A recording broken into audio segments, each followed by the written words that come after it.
And I guess the first thing that I want to do is ask you about your career trajectory, because prior to Make, you've had an insane career. You were at Into the Gloss, you were at Sephora, Violet Grey, like what? Can you explain your career trajectory? Because I think there's a lot of creatives probably listening in and they probably look to you as like someone who's kind of done it. So take us through. So tell me all things Carrie. So beauty was not the plan. I, in high school, was an athlete and I wanted to be a beach volleyball player. So, you know, I didn't wear makeup. I was a tomboy. It was not like the plan. And my mom doesn't wear a lot of makeup, so I just never, you know, I wasn't not interested, but I was also just, you know, playing sports all the time. I still wore makeup, which was a choice, but at April of my senior year of high school, I was like, actually I don't want to play volleyball anymore. And my parents were like, oh, okay, what do you want to do? And I thought like fashion, you know, like in my mind, I didn't know what an art director was. I didn't know what a creative director was. At that time, beauty didn't seem like a job to me. Like, I don't think a lot of people think when you're growing up, like, oh, I can work in beauty. And it's also quite limited what you know to be like a viable career option when you're younger. Like, I remember, by the way, going through the same thing where I was drawn to really beautiful things. And so when I was younger, I'd be like fashion designer, except I didn't know how to draw. Yeah. And so I just didn't realize that like there was like a path to kind of doing something creative, but not in the traditional way that you'd think when you're like really, really young. Right. I was always creative because I was so dyslexic that I needed an outlet, you know, which was sports or being creative, because I am creative and I have that energy. So, you know, I had some options, but I didn't know like what exactly it was. And I would go through magazines and I'm like, I want to create this image. Like, I want to be the one who comes up with this idea and like makes all of that happen. So I went to fashion school. I went to FITM in San Francisco, and that was a pretty quick no. And then at the time, I guess that would have been like 2012. No, earlier than that. Like, how old am I? It was like, you know, the late 2010 or 2010-ish, let's just say. And video and like sort of fashion film was coming up, but there was also this kind of art leaning edge to it. So I was like, oh, I'm going to be a performance artist. I'm going to make films. I moved down to LA for a year. I went to Otis, did fine art, and I was like, nope, that's not it either. And my dad was like, I don't care what you do, but you're graduating from college. And so I wanted to move back to San Francisco. My friends still live there. And there was like a program at the Academy of Art called Art Direction for Advertising. And I'm like, that seems right. Like, that's actually, you know, that it's that. But I was like, I'm not interested in like the writing or the, you know, it's ironic, I'm not interested in the marketing or the strategy now, you know, at that time. So I was like, I want to take film and graphic design, and sort of got really lucky because they were flying these teachers up from Art Center, and they were like the best teachers I've ever had. And they just encouraged me to like do exactly what it is that I wanted to do. And at the same time, like, video, media, fashion, film, social media was all just starting. And so in my mind, I'm like, I'm going to move to London. I'm going to work for a show studio, and I'm going to make fashion films. That's what I want to do. And my boyfriend at the time was, like, at Sephora as an art director, and he was like, they're looking for a production designer. I had just graduated college. And I'm like, yeah, Sephora is the coolest thing in San Francisco. I will do that, and then I will like save money and move. And then that was it. Like, once I was in, like, there was nothing else, because fashion and beauty go so close together. And I like fashion, but it's not like, I don't want to be a fashion designer. I wasn't actually interested. Like, I didn't know at the time, but I didn't want to be in fashion. So, you know, my first job out of college was at Sephora, and it was at the same time when Into the Gloss had started and Violet Grey had launched. And I would get to work early, and I would read Into the Gloss. At the time, it was like maybe 2 or 3 articles a week, I think Emily wrote them herself. Wow. Like, it was It's the like beginning. early days, yeah. Yeah, really early days. And then I would look at Violet Grey, and I'm like, this editorial that you can shop with the access to these celebrities and these makeup artists, like, this is, I was so inspired because it was beautiful. It was art.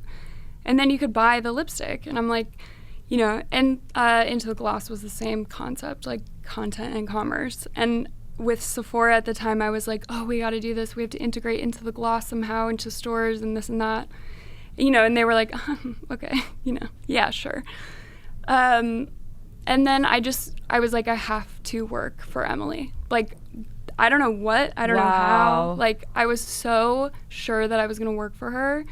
You know, but at the time there was no Glossier, so it was like, I'm not a writer, but I'll just figure it out. And I basically moved to New York so that I could like just get closer to somehow making that happen. So then what was the path? Because that's like, I mean, you moved to New York with like, actually not at Into the Gloss, but like with the intention to work there? Yeah. Stop it right now. Yeah. That's insane. So what happened? I mean, you eventually got there, so snaps. But I mean, it was crazy because I, you know, moved to New York and I worked as a digital art director.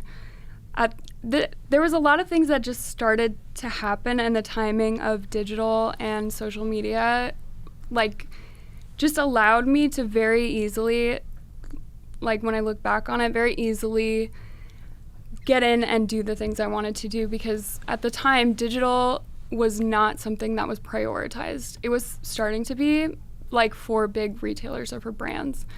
And this concept of like D2C e-com business was so new. So I just got really lucky because I was one of the only digital art directors in beauty. Like, not one of the only, but like, you know, it was usually print or in-store, things like that. And at the time, there wasn't a lot of crossover. So explain to our audience what it means to be a digital art director. An art director like puts together the concept of an image or a layout or the way that some creative looks. And a digital art director basically does that for the internet. Mm-hmm. So at the time when I moved to New York, I went to Bloomingdale's and I worked on their like digital team. And I would create, you know, beauty lookbooks, for example. So I would come up with like what the art direction was for the layout, what the looks were, and then I would put together all of the basically the lookbook. And then, like, that's kind of my job. Like, an art director's job is to put together how everything looks, what the concept is, what the story is, and then, you know, the team, like, there's the writers, and then your designers help you finesse it and things like that. So at the time, you know, that includes, like, going to photo shoots or it's, like, how it's shot, how it's laid out, what it looks like. So you were like the perfect person to actually go and work at and Into the Gloss, because essentially like that was like the basis of their business. Yeah. I mean, what's so crazy to me, and I like just still it's so interesting how it all unfolded, is that like there was no Glossier at the time. I think that was probably part of the plan in the beginning. But you know, I was at Bloomingdale's, then I went to a smaller agency that did a lot of like content commerce for D2C brands, and Glossier opened their office across the street from us. So I remember when Glossier launched, and I like was, you know, sitting out by my desk, and I could see Emily and like team members like with Glossier bags getting into cabs because they hand delivered product on that day, and just being like, whoa, that I didn't even know they're right there. Yeah, that's insane. I can see the office. And I had randomly met their creative director, Helen, like for a coffee, like one time. And I remember like May of 2015, she emails me and she's like, I work for this brand called Glossier. I don't know if you've heard of it, but we're looking for a digital art director. Are you interested? And I think my response was like, there is nobody more interested than me in, like, I'm available, let me know. Like that, the whole reason I was in New York was to do that. And like without, you know, the brand of Glossier or meeting Helen, like it's just the way that the things came together. That is insane. I have goosebumps. That's like very serendipitous. Yeah, it was, I mean, it was what I wanted. And I was so young and like a little naive in the fact that like anything is possible and I will figure out how to do it. And I still feel that way, but like in such an ambitious, like I have to get to that place. Mm-hmm. That's my goal. Yeah. And then it just like basically fell into place. And, you know, again, digital art directors at the time were not, it wasn't a, you know, there weren't a lot of people doing that because, you know, at a place like Sephora, the art directors are all about in-store merchandising, doing the catalogs, things like that. And they didn't want to do digital. And I was like, well, I'll do it. Like, we're doing the same job. Mine goes online, yours is in print, you know. So then you were at Into the Gloss, and then tell me your journey as to like how you went from being this like really, really renowned creative art director, creative director, and then you ended up relaunching Make. So what was the path to even getting there? So after Glossier, I wanted to go back to Sephora at a more senior level. Yeah. And at the time, they were really focusing on, they had relaunched Sephora Collection, which they were trying to bring into that like younger demographic. So it was pretty easy for me to just be like, yeah, I'll, you know, they were like, we'll give you whatever you want, just come back. I'm like, okay, easy. I think I moved out of New York in 2 weeks. Like, holy crap. I was out. I'm like, yeah, I did what I wanted to do. And were you kind of done with New York? Like you wanted to go back to San Francisco? Like what drew you back into Sephora? I think I wasn't done with New York necessarily, but I did not have an easy time living there. Mm-hmm. And maybe 2 years before this, my dad had passed away. And I was like, thank you. I was like, it's so hard for me to live. I had like a lot of anxiety at the time. Grieving is very physically draining on your body. And I was just very overwhelmed, and I felt like, why is it so hard to do my laundry or get groceries, you know, commute, do those things? I just didn't have the energy anymore. And I still had so many friends in San Francisco. And I was just kind of thinking, like, where do I want to live? Like, I love New York, and in my heart, like, I was a New Yorker forever. It was that or nothing. And then I guess I grew up a little, and I was like, I don't have the energy for it. Well, I mean, I think that New York and the idea of New York is really glamorized. And don't get me wrong, like, I think New York has this, like, incredible energy and pulse that is just so unique to it. Yeah. But it's really fucking hard to live there. It's hard. You know? I mean, I have a lot of my friends live in New York. I almost moved there and instead moved to LA. But it's like a constant conversation where it's like, just the simplest things are really tough, you know? And I'm glad that you touched on it because I don't think it's really talked about where even though you had this like successful job from the outside in, it's still so hard to like live a life like that. Yeah. I mean, the weather alone, you like get to the point at the end of winter where you're like, I can't do this anymore. And then summer happens and the energy changes over so fast and you're like, there's nowhere else, you know? And then I also like had no money. I had no money. I lived an hour train ride in the beginning from my place in Brooklyn to Bloomingdale's, and it was just like it was such a struggle. And I again, you know, after my dad passed away, I just didn't have it in me to do that. And for so long, I thought I was gonna go back because I felt like, oh, if I can't tough it out, like I'm a failure. But I'm like, it's gonna always be there no matter what, and I would love to go back and like have money and maybe it'd be a little easier, but it's like once you get into that energy too, it's really hard to find that other places and to let that go because it's so special. Yeah, and it really is. Like you said, there's a pulse there, and there's also a camaraderie, I think, of people who live in New York. They're all like, we're doing it here together. Doesn't matter where you live or how much money, like you have to go outside when it's, you know, Arctic winter, whatever. Yeah. You know, like those things, no matter who or where you are in New York, you have to walk outside. So I went back to Sephora. You know, it was hard to go there after Glossier because I was on a huge creative team, like 50 people that, you know, were in small groups, but it just, like, having the access that Sephora gives you or the budgets that Sephora has, like, it was great. And I had a really good time, but then I just got really burnt out. And I had a situation with my manager where she bullied me, and basically I was miserable. Oh. And I just was kind of over it already, and I did the things that I, HR and the whole thing, and I was like, this isn't worth it. Like, I don't ultimately want this kind of job or environment.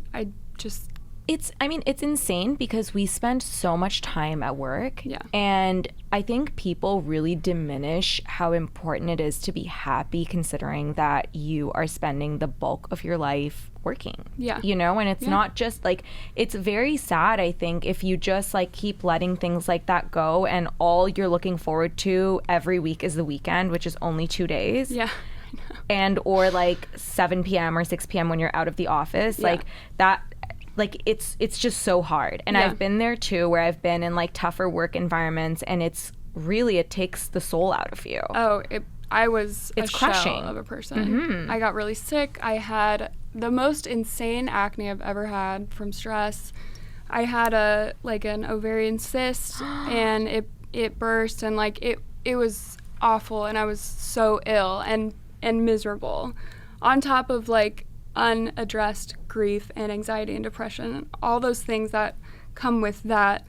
I was almost like, I'm not gonna work again. Like, I'm done with beauty. I did the things I want to do. I'm good. Like, I'm not enjoying this anymore. Yeah. Which is sad, like you said, because you spend so much time doing work. And I've always been obsessed with work. It's like the thing that makes me so happy and like, gives me a lot of self-confidence and self-worth. And I was like, I hate everything about this. And it wasn't the right environment. And, I was happy to go back and like be able to do what I wanted to do. And then at the time I was dating someone who lived in LA. So I was like, I'm just going to move to LA. And I freelanced for a while. And then the last place that I had kind of on my list that I wanted to work at was Violet Grey. And Emily introduced me to Cassandra. And, we met, and a few months later I started freelancing there, and it was great. And I did that for maybe like a year and a half before Make. Just freelancing. I didn't want full-time anymore because I just didn't want to get in. I needed like more control over Absolutely, yeah. my schedule and what I was doing. And I think it was 2019, like summer of 2019, and Ben, my business partner, DM'd me on Instagram. And I didn't know who Ben was. I was like, oh, okay, yeah. He was like, I would love to work with you on some projects. I've been following your career. Like, I think your work is great, this and that. And then kind of the rest is history. We had I didn't know it at the time, but we were dating because Ben was kind of vetting me. Or at least that's kind of what it turned into. Mm-hmm. And then it was like January of 2020, and we were having lunch, and he's like, Make is available for purchase, and I would like to partner on it with you and buy the brand and kind of like revive it, because we both felt like there was still like a there, and it didn't have its, like full shot at life. So then 2 weeks later, COVID happened. Oh my gosh. Listen, we launched our business during COVID as well. And I feel like a lot of people that I have on the podcast, it's like the same story. Yeah. But, and like, honestly, it's interesting because I think COVID shifted a lot of things, because we always thought, like every founder, right? Like you talk to someone who like launched or like looked at launches pre-COVID, the trajectory was so different, right? Yeah. And I think what COVID taught us is that you can be like quite scrappy with the way you launch something. Oh, yeah. And it's like equally impactful. Yeah. And it also, with anyone who makes a physical product, all of the things that have to happen in order for that thing to get made, being a little more flexible and, having to adjust to timelines that are completely out of your control, like supply chain, of course, or things getting stuck in the port of Long Beach, and you're just like, well, I can see where the product is, but I can't physically get it, so we can't launch it. And then, like you're saying, figuring out other things to do and being scrappy and like that's the best. I mean, I think it was such a nice lesson, because I don't know if you feel this way, but I had this idea of how things go when you run a business, and it never goes like that. No. Whatever impression you have, like I've like learned this along the way. I'm like, well, shit, I can never plan anything anyway. You know what I mean? Like, I will do my best to make it go a certain way, and then like curveball, it's not like that. No, and it happens a lot, and you also learn so many things while you're doing it, and just the way we had to create product too during that time was not the most effective way to create product, especially with color, because we couldn't go shade match anywhere. So, you know, or like mascara, for example, was supposed to be the first thing that launched with color, and it's like the component, the brush, the wiper, and the formula all have to work together in order for it to be great. And it had to be great because there are good, clean mascaras. But like when I got the production batch and I was on my photo shoot for mascara, I pulled the wand out and it was like so gloppy, and I'm like, have you guys seen this? You know, and we had to like basically start over, you know, like find a different wiper, make sure the brush like worked and the formula, all of those things work together.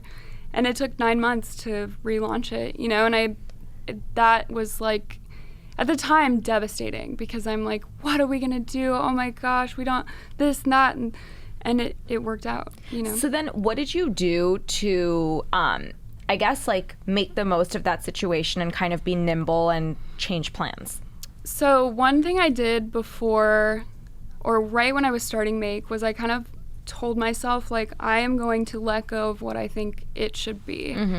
And I will credit Ben to this, because in the first 6 months that we were getting to know each other, we developed a friendship, and then inherently developed trust. And I trust Ben with my life, and I look to him for so many things.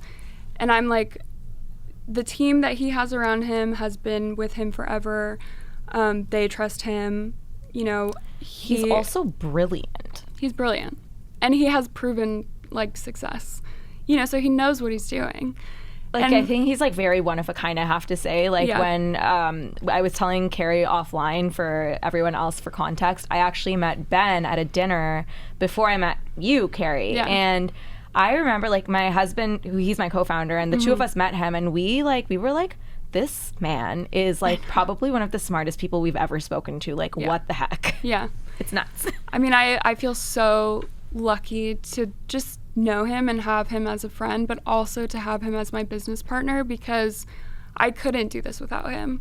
And I probably wouldn't, honestly. Well, you know, I think you bring up actually something really valuable, and that is that if you are going into business with someone, right, like, I think it's so important to have someone who you can trust, whose skills complement yours, who covers your blind spots, because it's the only way two people or three, whatever it is, can cover a lot of ground. And that's kind of what you want with a startup, because you have to be scrappy, right?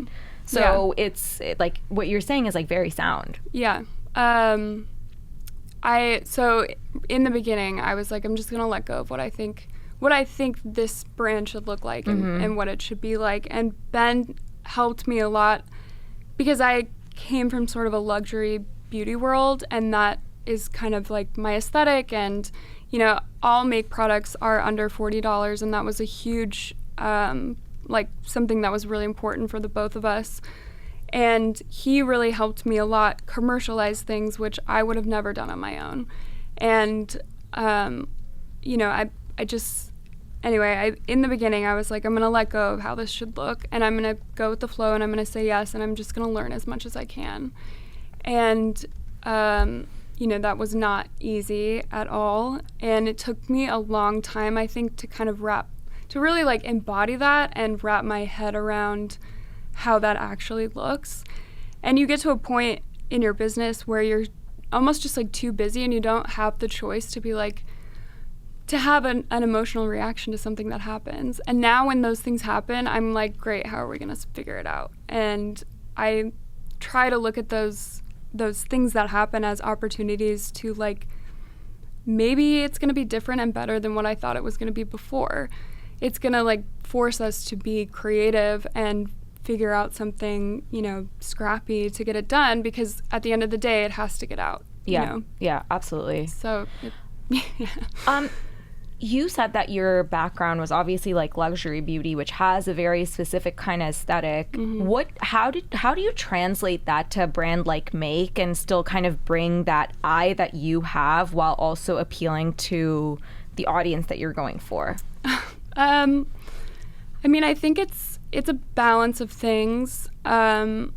Luxury is so interesting because I think when products get to a certain price point, say like a $300 face cream, in your mind, you're kind of like, oh, it must be the best. And it must be effective and do all the things. You know, it better do all the things if you're spending that much on it. And then I think it's hard to then be like, oh, this moisturizer, which, you know, is really similar, is $38. I think as a consumer, you know, it's really hard to be like, well, it must not be as effective because it's so much cheaper. But, you know, there's, of course, economics that go into the cost of a product. And, you know, one thing that I think makes our products so great and high quality is that Ben has built relationships with, you know, labs and contract manufacturers that has allowed him, you know, they sort of like give us a little break on the cost of it, but the ingredients are like, you know, as good as some of these other luxury brands. So I think for me, like I'm still trying to figure out the balance, because I want Make to sit in the worlds of NARS and Charlotte Tilbury. I want it to feel like it's a prestige or a masstige brand, and then the price won't be like, oh, like this is great, it's so chic, it's high performing, it looks cool, it works, and I'm not spending, you know, $80 on a mascara, because, you know, ultimately, like, it's gonna run out in, you know, 3 months. It's gonna expire. I also learned that when it comes to like beauty products and skincare products, oftentimes they're like, something may be really expensive initially when it comes out, but if it's like a more studied, like more common ingredient, right? Say for example, like I forget which beauty brand founder I was speaking to, but like something like hyaluronic acid, right? Or like a product or like a component that's been around for a really long time. Yeah. The prices essentially go down, even just like the cost of goods. Yeah. So it's not necessary that like you're buying a $600 hyaluronic acid and that's like the gold standard versus like the $40 one, you know? Right. It could be like also just as good, you know? Yeah. I still think there's a lot of education around, and I'm starting to see this more, just around why things cost why they cost what they cost. And also, you know, for example, with mascara, there's a Maybelline like Great Lash, you know, the like pink and green mascara that's one of the best of all time. And I think it's maybe like $10. And at the end of the day, I think regardless of price, you want it to work and it has to perform. Absolutely, yeah. So, you know, too, when people are trying something for the first time, I'm not going to spend $80 on a mascara that I haven't used before, that I can't rely on, or this or that. So you like need to know that it's going to work regardless of the price point. And I think for me with Make and keeping the aesthetic high, like I've learned so much about how to have creative that's commercial and sell product. Like I think that's one of the things I'm learning, or am realizing now that I have learned, is that you can't just have a beautiful photo of makeup on your website and think that people are going to buy product. Because to me, I've been in beauty for so long, I know how to buy product online. I also like want to try everything, so I'm not concerned about, is it the perfect shade? You know, I'm like gonna guess, and if I get close, then cool, you know. If not, I'll return it or just buy a different shade.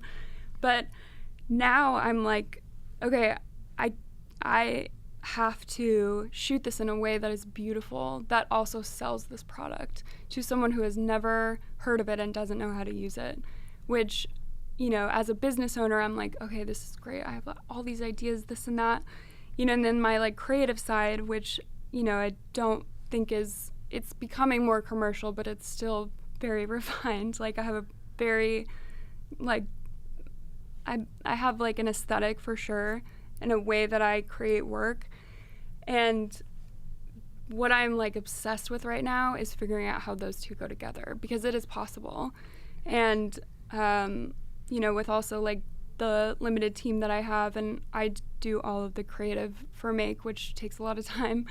So also like trying to figure out the most efficient ways to get beautiful work that looks good on the website, that, you know, is cool on Instagram, but also people are like, oh, I want it. Yeah, 100%. Talk to me about relaunching a brand, because it's inherently different from launching a brand from scratch, because you still have somewhat of bones in, right? Yeah. So talk to me about what that process is like. So when we bought the brand, Ben and I sort of spent like a few days like just sitting and talking about all of the things that we loved about the original Make. You know, those things that made us, you know, still think about it almost 8 years after it had initially launched.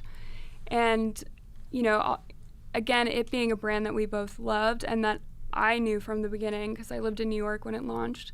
And it was like a very cool New York brand when it launched. And so we sat down and we were like, okay, Make was really innovative at the time. When they launched, they were one of the first like indie D2C brands. They were one of the first with this idea of like beauty is what you make it, which I think was one of their original taglines. And just this concept of a brand that wasn't a Revlon or an Estee Lauder. You know, they were before Glossier. And now that's such a, you know, integrated concept into our world of beauty. There's so many indie brands and new brands launching every day. So like that innovative, like ahead of its time portion was really interesting to us. And then some of the products that they had, the formulations like succulent skin, that concept, like all of those things mattered to us. So we wanted to make sure that we brought them into this sort of 2.0 version. And it, like, we did buy the brand, and I think, you know, we changed a lot of it, and we essentially started over, because Make is clean, but it wasn't clean back then. So in a way, like, we did inherit and like relaunch a brand, but we changed everything while trying to keep some of those like original concepts as a part of what we were doing. Yeah. Very cool. And talk to me now, like about like the vision that you have for the brand. Like where do you see it going? Like what is your ideal?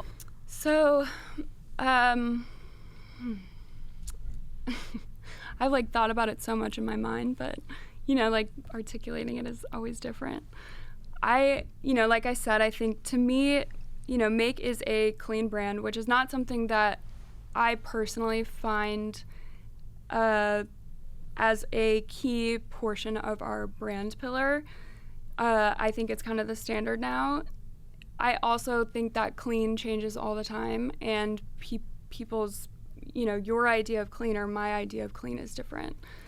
That's the thing. That's what's really interesting, because I would argue that it's still a young category, because it's not been around for a long time. The definitions are different no matter what store you go to, and you're right, it is like a very personal thing as well, whereby even if something is clean at Credo or Sephora, it doesn't mean that it's meeting my standards, or maybe it is, you know, but it's like very different for each person. Yeah. And again, going back to performance and product efficacy, it has to work for someone to continue to buy it, with color cosmetics especially. And I think about like, you know, where I want Make to be versus kind of like maybe what someone's concept of where the brand sits. I want Make to be a high performance masstige brand that sits with, you know, if we're at a Sephora store, it sits with NARS and Charlotte Tilbury, and it's at that level of performance and pigment, and, you know, it works. And I think right now, you know, my job, or what I'm constantly trying to do, is differentiate make from the indie brands that are clean, even though I'm not even sure if a lot of people know that make is clean. Because again, it's not something that I find important in terms of like, or the most important thing in terms of selling product.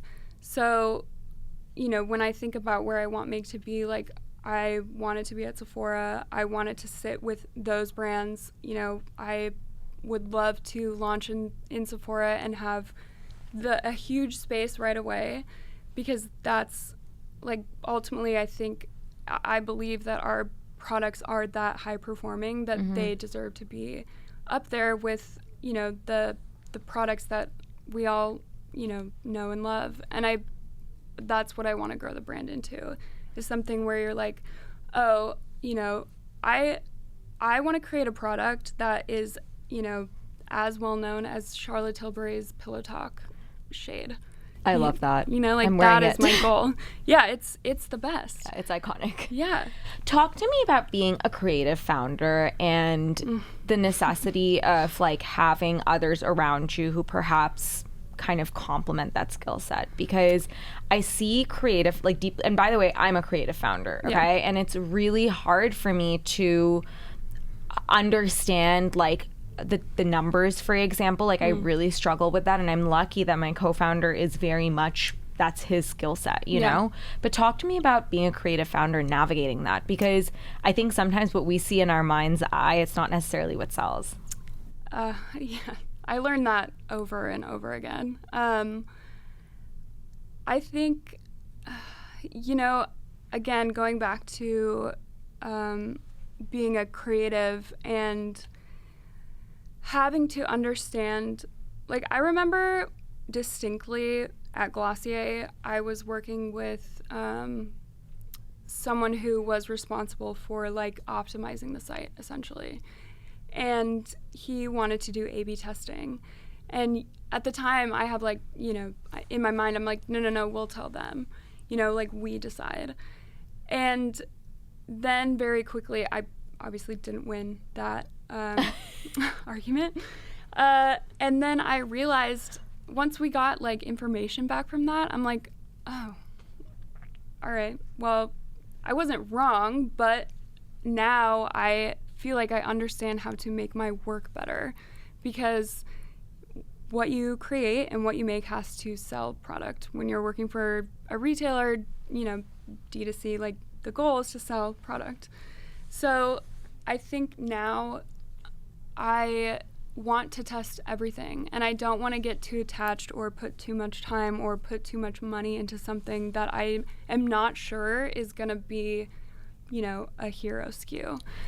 I couldn't agree with you more. Now I didn't even know what A/B testing was when I started to write. Now I'm the biggest fan, okay? Yeah. If it's an email flow, if it's the way a new web page is going to look, I'm like, A/B test this shit before we make a decision. Yeah. Because it has to be rooted in data at the end of the day. Like, I think, yes, like, you obviously want things to look really beautiful, but it's really interesting. What I've learned is that just because me as a creative person, I like the look of something, right? Like, whether it's, like, the way a web page flows or how many pictures there are in an email, doesn't mean that consumers are gonna, like, resonate with that or be that, like, they don't buy based on, like, the look of things all the time. Yeah. So it's a really interesting exercise to go through, I think, as a creative. Yeah. I love getting feedback from things like that, from doing testing, from having other people share their experience of make, or, you know, even when I'm working with photographers for social media, you know, I give them, like, a lot of leeway, because I'm like, I want to see how you're going to do it. I have a vision, but I'm not like, oh, it's going to be like this in order to get there, because I think that's pretty narrow-minded. Yeah. And I want it to be the best it can be. I want to constantly learn how to do things. Like, I I think it takes a lot of letting go of perfection, which is so hard as a creative person. Yes. Because your whole job is to create how it looks, and then you put it out there. Creatives are emotional people, and I am so attached to my work because I value it so much. And I, used to be this way where I would just labor over something until I thought it was perfect and was never perfect, never done enough, this and that. And like, you can't do that when you're on an aggressive product schedule. You have to get it out. And bless digital for this because you can change it. It's not like cemented in ink. So I'll be like, just put this up right now and I'll change it later.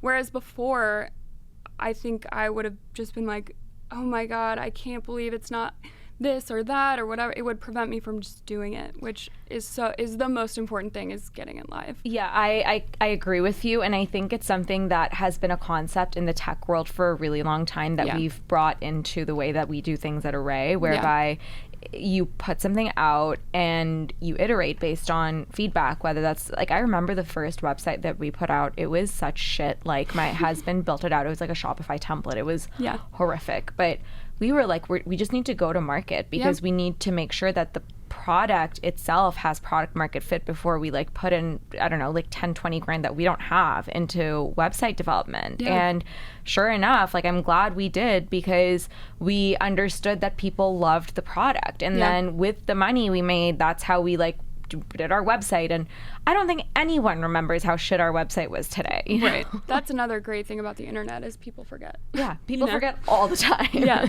Okay. So before we wrap, I actually want to ask you an audience question that I got. Oh. And this person asks if you have any advice for someone who's starting out in their career to land their dream job. That's a good question. I think if you're starting out, like, just do everything you can. Like, do your job, do it well, ask a lot of questions, but also offer to do other jobs too.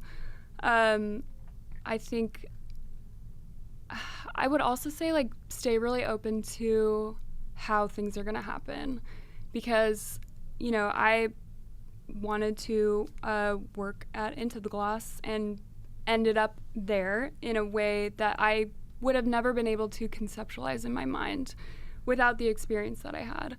So, if you have goals and you have dreams, like, keep those top of mind. But I would say remain really open and flexible to, like, how you get there. Mm-hmm. Because sometimes if you're like, I'm going to do this and I'm going to do that and then that thing, and that's all you're focused on, sometimes you miss other things that could be happening. Or, absolutely. You could meet someone randomly, and if you're open to it, maybe it wasn't a part of your plan, but if you're open to it, maybe that person's going to completely change, like, the course of your life. And or like Helen from Into the Gloss. Yes, or Ben Bennett. Like, at the time, I was honestly too busy to take on any more freelance, and I almost didn't respond to him. And I think about, like, what if I hadn't done that? Like, and also when he asked me originally about Make to partner with him, I was kind of like, yeah, maybe. And then, hours later, I was like, it's obviously a yes. Like, what am I thinking? Because in my mind, that's not, at the time, I honestly didn't even know if I wanted to be in beauty, but I didn't know what was next, and I hadn't thought about this idea. So I was like, well, I don't know, because I hadn't thought about it. But then I was just like, yeah, yes, all caps, yes. Like, so it's like, don't get so attached to how you get there. Yeah. Just all caps yes to whatever caps, yes. ops come our way. Yeah. I love that. Yeah. And I think also, I would say this to anybody who's starting to go out and have a job and this and that, is, like, be kind to people. And I think, when I was young, I wanted to assert authority and feel like I was powerful, but I was also deeply insecure, so I was mean, and I thought the first time I was a manager was a nightmare, and I changed quickly because I was like, wait, this is not effective. And also, like, why am I being so mean? Like, just be kind to the people that you work with and know that authority and power does not come from being mean and treating people like shit. I love that. That's actually such a sound and great piece of advice. You want people to love working for you. Yeah. And there's no reason for it. 100%. You know, like, so many people have so many different things going on. And, you know, I was also not very happy at the time. So, of course, that was projected. But I just think it's unnecessary to be rude and not respect the people that you work with. And also just do the work and work as hard as you can. I agree. Really, really good advice. Carrie, this has been a joy. Tell everyone where they can find you. So what's my Instagram? It's Carrie_Barber. And then Make is Make Beauty Official. I think they're the same on TikTok. Amazing. I'd have to check. And then website? Makebeauty.com. Amazing. Thank you so much for being here. Thank you for having me.